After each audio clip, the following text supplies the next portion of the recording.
Africa, the continent that is known for the genesis of mankind. It's also bountiful, wealthy with natural resources, and the richest soil. For centuries, it has been known as the breadbasket of the world.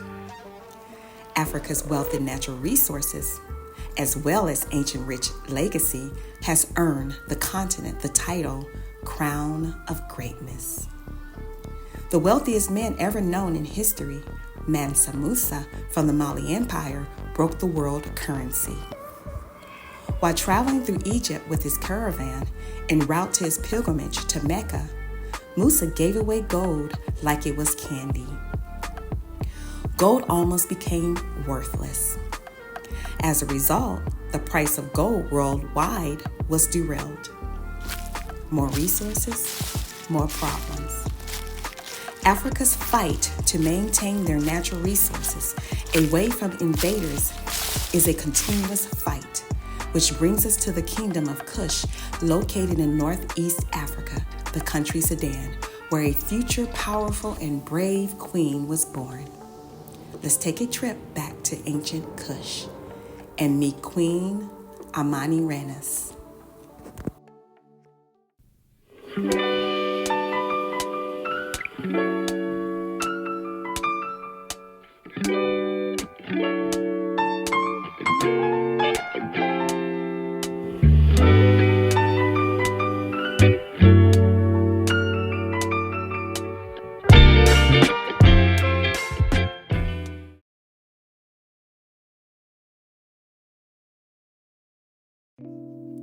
Amani-Renas' date of birth was speculated to be circa 60 BC during the Meroitic period, located in the city of Monroe, which is in present-day Sudan, Africa. In addition, the land is also known as the Nubian Kingdom of Kush. Unfortunately, very little is known about her parents in childhood. However, conducting my research on her adult life led me to believe she came from a high status in her kingdom and was groomed for greatness for her future. The queen spoke Meroitic, an ancient hieroglyphic Nubian language no one today could decipher. It is unknown if she spoke foreign languages outside of her mother tongue.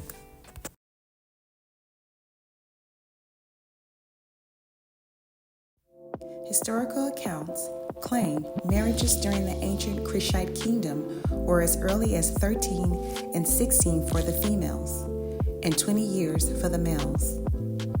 It is unknown when Queen Amani-Renas married her king Tertekas. The couple later welcomed a son named Kapakiel, and a few years later a second son named Ikandad.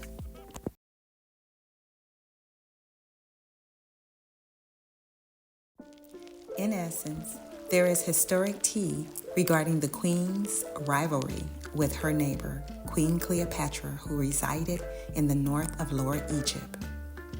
Over centuries, Egypt and Nubia fought for power, respect, control over land, and resources. So naturally, there has been enormous tension between the two kingdoms. During this period, Cleopatra and her beloved Mark Antony had already tragically passed just a few years ago. Stories have been written about Amani-Renas and Cleopatra's paths crossing.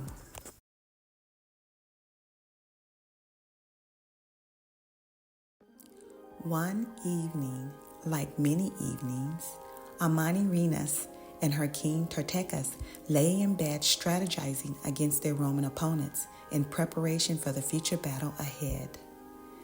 She later adds a memory about a situation that occurred between Cleopatra and her king. Cleopatra allegedly tried to seduce the Nubian queen's husband while he was en route to the city of Thebes a couple of moons back. I could imagine the Nubian king standing tall, with an athletic build and warm dark brown eyes. I'm going to continue. Amani-Renas commonly thought of Cleopatra as, I'm paraphrasing now, a sultry, loose vixen, albeit brilliant maneuvering powerful Roman men to do her biddings. The Nubian queen was certain Cleopatra was waiting for the opportunity to enter her husband's tent on the battlefields. After all, she, Cleopatra, had the lustful eyes to prove it.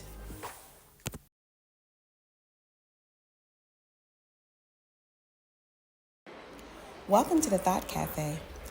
Whew, it's pretty warm outside, so I just ordered a refreshing lemonade. And while I'm waiting for that, I wanted to share the next book I read to prepare for this video. The title is The Queen of Kush, A Tale of Love, A Tale of Defiance. It's a fiction novel by Arthur Melvin J. Cobb. You can order your copy via Amazon. It's a great book. So, the Kushite kingdom in Sudan picked up the torch right after Egypt's last pharaoh perished, Queen Cleopatra. Now entered the 25th dynasty, continuing the greatness of Africa. All of this crucial information is covered in this book, The Queen of Kush. Let's continue.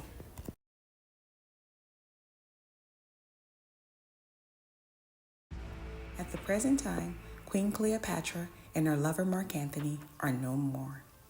Caesar's successor Octavian, who is now known as Augustus, may have felt an exhilarating rush of adrenaline throughout his body now that he has accomplished the plundering of Egypt. However, the young Roman general was reminded by the elders in his cabinet not to celebrate too soon.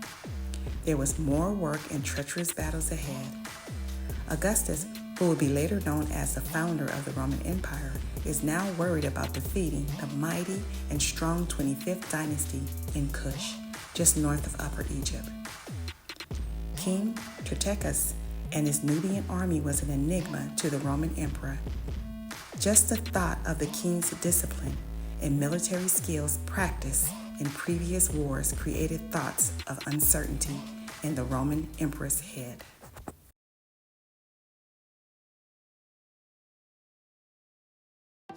In the year 25 BC, 5 years after the Roman invasion of Africa, King Tertechus was defeated. He was ambushed on the battlefield as he bravely fought the Roman army. Augustus, feeling a little confident, continued his mission to conquer the remaining legacy of the great pharaohs of Egypt. This time he was correct in listening to his elders' advice about celebrating too soon. Immediately, Queen Amerinus was sworn in as the Candace Queen of Kush, which means great woman, and the kingdom's sole ruler and head of the Nubian military. She represents both king and queen combined. I thought about this African tradition of women giving the opportunity to represent both king and queen in a time of need. I'm quite sure the women were trained and knew how to defend their kingdom since the time they were little girls. Furthermore, in our contemporary world, that could not work because of today's Western patriarchal cultural practices.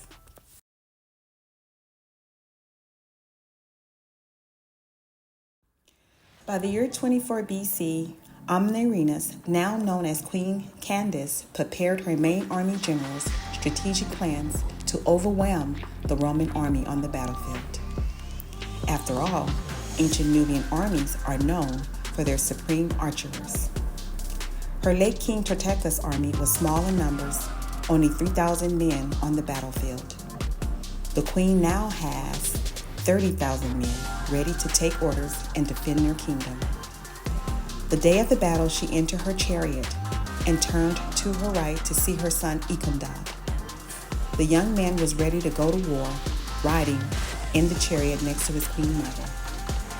Later, as the battle proceeded, it did not take long for the Roman military to realize they were not prepared for the fierceness of the Nubian army. Queen Candace was determined that day to fight for her kingdom's freedom, and next, fight for her late king's honor, Tertechus. During the battle, the queen was struck in the face, which left her blind in one eye. However, the queen and her army successfully fought and were victorious on the battlefield that day.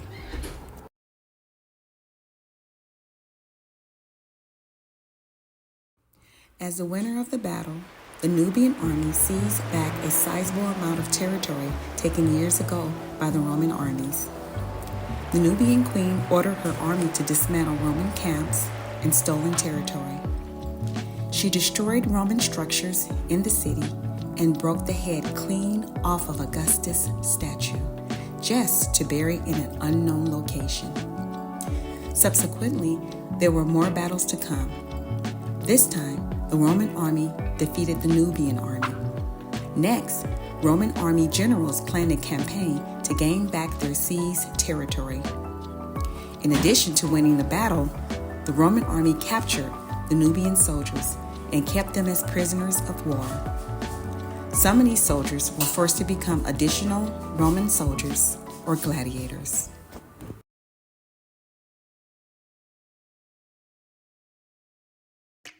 The legacy of Queen Amnirenas was remembered centuries later because she taught us honor and being resilient. The profound gesture and warning she was known to have delivered to the Emperor Augustus regarding years of battle after he thought he won the war was impressive.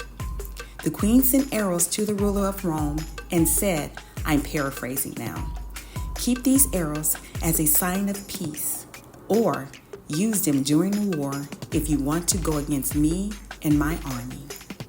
Of course, he chose the latter, and Queen Amnirenas and her Nubian army was ready for him too.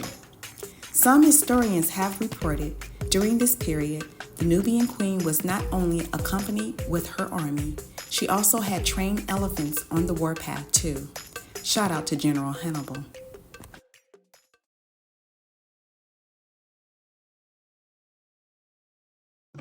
Unfortunately, by this time, both the queen's son had perished. Kapakael passed away from a chronic illness, and Ikandad was a fallen soldier on the battlefield. In addition, the Nubian queen was not successful in returning back stolen territories. However, she braved through so many battles, pushing back the Roman occupation, which later forced them to sign a peace treaty favoring the Cushites. The treaty made it possible to preserve ancient Kemet and the Cushite legacy. As a sitting Queen Candace, she successfully resisted Roman rule. Queen Amnirenas lived to watch her beloved kingdom flourish until her timely passing. Soon after her passing, Augustus planned for another invasion into Africa. However, we can proudly say during the Queen's reign, she kept Africa sovereign. What a tenacious spirit. Queen Amnirenas, here are your flowers.